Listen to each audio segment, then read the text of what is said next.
నమస్తే అండి, మీ పేరు? నా పేరు లక్ష్మీనారాయణ. ఎక్కడ సార్ మీది? తుళ్ళూరు. అమరావతి ప్రాంతానికి భూమి ఇచ్చిన రైతే సార్ మీరు? అమరావతి ప్రాంతానికి 2.5 ఎకరాల భూమి ఇచ్చాను. మరి ఏంటండి, జగన్మోహన్ రెడ్డి గారు ఈరోజు అమరావతి ప్రాంతం అనేది రాజధానిగా పనికిరాదు, నదీ భూగర్భాల్లోనే ఇక్కడ నిర్మాణాలు చేపడతా ఉన్నారని చెప్పేసి కూడా పెద్ద ఎత్తున మాట్లాడుతూ ఉన్నారు. ఎంతవరకు సమర్థిస్తారు ఈ ప్రాంతవాసిగా భూమి ఇచ్చిన రైతుగా? నిన్న ఆయన మాటలు మాట్లాడిందంటే ఇంకా చంద్రబాబు నాయుడు గారి కూడా తప్పు ఉంది. మొన్న లండన్ వెళ్ళినప్పుడు అయిపోయిన మందులు తీసుకొచ్చినట్టయితే బాగుండేదండి. ఆయన అయితే పాపం నాంపల్లి కోర్టు పర్మిషన్ తీసుకొని మందులకు వెళ్ళాల్సి వస్తుంది. మీరు మొన్న లండన్ వెళ్ళినప్పుడు ఆ మర్చిపోయిన మందులు ఈయన మందులు తీసుకొచ్చినట్టయితే ఈయన మైండ్ బాగా పనిచేసేది. ఎందుకంటే ఇప్పుడు తాడేపల్లి అనేది కూడా నదీ పరివాహక ప్రాంతం అని ఆయన లెక్కలో అయితే, ఎందుకంటే తాడేపల్లి నుంచి ఇప్పుడు సెక్రటరేట్గా 5 సంవత్సరాలు పరిపాలన చేశాడు. ఈ 5 సంవత్సరాలు పరిపాలన చేసి అసెంబ్లీని రన్ చేసాడా? దీన్ని నువ్వు ముంపు ప్రాంతం అన్నావంటే నీ విఘ్నతకే వదిలేస్తున్నావు జగన్మోహన్ రెడ్డి గారు. ఎందుకంటే ఎట్లా మాట్లాడే నీకు 11 సీట్లు వచ్చినాయి. ఈసారి ఆ 11 కూడా రావు. నీకు రాజకీయ పార్టీ కూడా డిపాజిట్లు గల్లంత రోజులు దగ్గర పడ్డాయి. అంటే సీఎం ఎక్కడ కూర్చుంటే అదే రాజధాని అంటున్నాడు ఆయన. సీఎం ఎక్కడ కూర్చుంటే అదే రాజధాని అన్నప్పుడు సపోజ్ మీరు మీ ఈడీ కేసుల్లో జైలుకి వెళ్తారు, జైలే రాజధాని అయిద్దా? నాంపల్లి కోర్టుకు విచారణకి వెళ్తున్నారు, అదే రాజధాని అయిద్దా? లండన్కి మందులకి వెళ్తున్నారు, అదే రాజధాని అయిద్దా? ఒకసారి ఆలోచించండి. ఏంటి అసలు మరి జగన్మోహన్ రెడ్డి గారు గుంటూరు విజయవాడ మధ్య రాజధాని కడితే బాగుంటుందనే అభిప్రాయాన్ని కూడా తెలుపుతూ ఉన్నాడు ప్రెస్ మీట్లో. ఎలా చూడొచ్చు మరి? ఏమండి, ఆయన ఎంత వేగ్గా మాట్లాడుతున్నా అంటే గుంటూరు విజయవాడకి 40 కిలోమీటర్ల దూరంలో ఈ అమరావతి ప్రాంతం అనేది ఉంది అని ఆయన చెబుతున్నాడు. మొదటి నుంచి అదే కామెంట్. జగన్మోహన్ రెడ్డి గారు, మీరు ఒకసారి గుంటూరు నుంచి అమరావతికి, అమరావతి నుంచి విజయవాడకి కొంచెం ఇది మీటరు పెట్టుకొని ఒక కారులో తిరగండి, అప్పుడు కరెక్ట్గా మాట్లాడండి మీరు. ఎందుకంటే ఒక మాజీ ముఖ్యమంత్రిగా చేసిన మీరు ఈ విధంగా మాట్లాడటం అందరూ నవ్వుకుంటున్నారండి. అంటే ఇప్పటికే ఆంధ్ర రాష్ట్రానికి ఏకైక రాజధాని అమరావతిగా ఉండాలని చట్టబద్ధత కల్పించమని చంద్రబాబు నాయుడు గారు అమిత్ షా గారిని కానీ ప్రధాని మోడీ గారిని కానీ కలిసి మాట్లాడిన సందర్భం మనం చూసాం.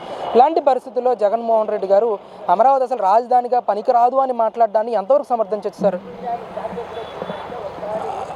ఇది మెయిన్ కారణం ఏంటంటేనండి, 2వ విడత భూ సమీకరణ అనేది మొదలైంది. ఒకవైపున గవర్నమెంట్ 2వ విడత భూ సమీకరణ చేస్తూ, మరోవైపు ముఖ్యమంత్రి గారు వెళ్ళి అమిత్ షా గారితో భేటీ అయ్యి వచ్చే బడ్జెట్ సమావేశాల్లో మరియు దానికి ముందు జరిగే క్యాబినెట్ అప్రూవల్గా చేయమని అమిత్ షా గారిని అడిగిన తర్వాత ఇది కేంద్ర ప్రభుత్వం వారు కూడా స్వానుకూలం స్పందించి ఈ ప్రాసెస్ అనేది మొదలైందని చెప్పేసి జగన్మోహన్ రెడ్డికి తెలిసే ఈ విధంగా మాట్లాడుతూ దీన్ని అటు ల్యాండ్ పూలింగ్ కానీ ఇటు ప్రజల్లో కానీ భయభ్రాంతులు గురి చేయడానికి ఈ విధంగా పిచ్చి ప్రకటనలు అనేది చేస్తూ ఉన్నాడు. అంటే సార్, మొదటి విడత ల్యాండ్ పూలింగ్కి 1,00,000 కోట్ల రూపాయలు అవుతుంది. ఇప్పుడు 2వ ల్యాండ్ పూలింగ్ వెళ్తా ఉన్నాడు, ఇదొక 1,00,000 కోట్లు అవుతుంది. వెరసి మొత్తం 2,00,000 కోట్ల రూపాయలు ఈరోజు ప్రజల నెత్తి మీద భారం వేస్తున్నాడు, అమరావతికి పెడతా ఉన్నాడు. ఈ డబ్బు అంతా కూడా ఎక్కడి నుంచి తేవాలో దేవుడికే తెలియాలని చెప్పి జగన్మోహన్ రెడ్డి గారు ప్రెస్ మీట్ ముందు మాట్లాడడాన్ని ఎంతవరకు సమర్థిస్తారు? అయ్యా జగన్మోహన్ రెడ్డి గారు, మీకు లెక్కలొచ్చో రాదు అది మాకు తెలియదు, కానీ అయ్యా మేము ఇచ్చింది ఎకరం పొలం, మాకు ఇస్తుంది 25 సెంట్లు, అంటే 75 సెంటు మీ గవర్నమెంట్ దగ్గర ఉంది. అంటే మీరు కూడా ముఖ్యమంత్రిగా చేశారు కాబట్టి దాని గురించి కొంచెం స్టడీ చేస్తే మీకు కూడా పూర్తి వివరాలని తెలుస్తుంది, దానికి ఎంత ఖర్చు అయింది ఏంటి అనేది. ఎందుకంటే ఇప్పుడు మీరు గత 5 సంవత్సరాలు కూడా మీరు మీ రాజధాని గురించి ఏమీ పట్టించుకోలేదు, ఇక్కడ కంప పెంచారు, దీని గురించి మీరు పూర్తిగా స్టడీ చేయలేదు. ఇప్పుడు స్టడీ చేయకుండా ఇప్పుడు ముంపు అంటున్నారు. ఇప్పుడు నువ్వు 3 రాజధానులు అనే కాన్సెప్ట్లో దీన్ని శాసన రాజధాని అనేది నువ్వు ఎక్కడ పెట్టాలనుకున్నావు? ఇదే ముంపు ప్రాంతంలోనా? దాన్ని కూడా ప్రజలు నువ్వు మాట్లాడే మాటలకి, అప్పుడు మాట్లాడిన మాటలకి, ఇప్పుడు మాట్లాడిన మాటలకి, భవిష్యత్తులో నువ్వు మాట్లాడే మాటలకి బేరేజ్ వేసుకుంటున్నారు జగన్మోహన్ రెడ్డి గారు. ఇకనైనా కొంచెం అమరావతి మీద స్టడీ చేసి కొంచెం మంచి సలహాలు ఇస్తూ గవర్నమెంట్కి ఆ విధంగా రాజధాని అనేది ముందుకు తీసుకెళ్లాలని మేము కోరుకుంటున్నాం. సార్, అంటే ఇక్కడ అమరావతికి ఒకే రాష్ట్రం ఒకే రాజధాని కింద చట్టబద్ధత కల్పించిన తర్వాత ఒకవేళ 2029లో జగన్మోహన్ రెడ్డి గారు ముఖ్యమంత్రిగా అవితే పరిస్థితి ఎలా ఉంటుంది? ఖచ్చితంగా అమరావతిని ముందుకు తీసుకెళ్తాడంటారు, లేదంటే ఆయన ఆలోచన ప్రకారం ముందుకు వెళ్తాడంటారు? ఏమండి, 11 సీట్లు ఇచ్చారు, ఇంకా బుద్ధి రాల.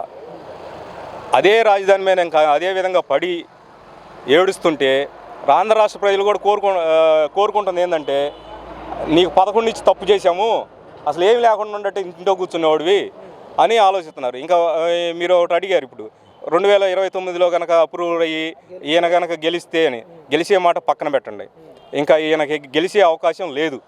మొన్నటిదాకా మేము అనుకున్నాము ఏదన్నా స్కోప్ ఉంటుందేమో అనుకున్నాము. ఈ విధంగా నువ్వు ప్రకటనలు చేస్తే జనం నిన్ను పిచ్చోడి కింద లెక్కేసి, ఇంకా పిచ్చోడికి ఓట్లు అయితే మేము ఇంకా మా రాష్ట్రం ఎటుపోయిద్ది అని చెప్పేసి వచ్చిన 11 కూడా రాకుండా చేస్తారు. జాగ్రత్త పడండి జగన్మోహన్ రెడ్డి గారు.